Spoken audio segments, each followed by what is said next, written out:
His work ethic, second to none. He gets it. Punishing kids on the field. He's, tenacious, tough finisher. He finishes blocks. His guy ends up on the ground most of the time. He was just the hardest worker there, and that he would just get it done. I've been coaching for 11 years, and it's rare you get to coach kids that size with that ability. We've all become Cleveland fans here now in Long Beach. We've adopted you guys because he's our favorite son. We absolutely love Joel around here.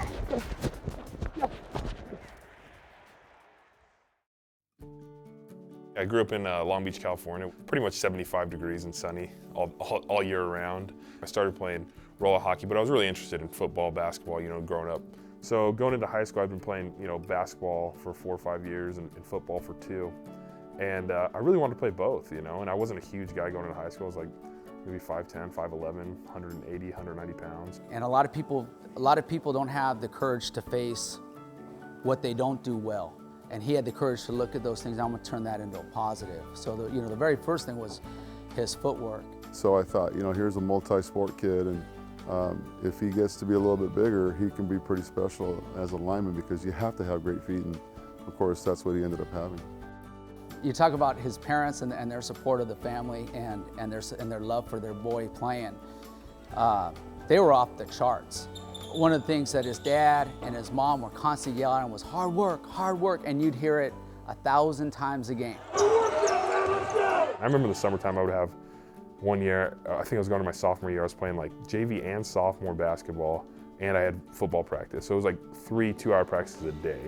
And there was a time when we said, hey, maybe want to maybe focus on football, but it turns out really that basketball helped him. He had the work ethic, and it was about him just growing and getting polished up in college and doing all those little things that made him turn him into a pro. But his work ethic was second to none. I knew he could play at the next level. So when he was a senior, he didn't get a lot of looks because a lot of people just didn't have a lot of film on him.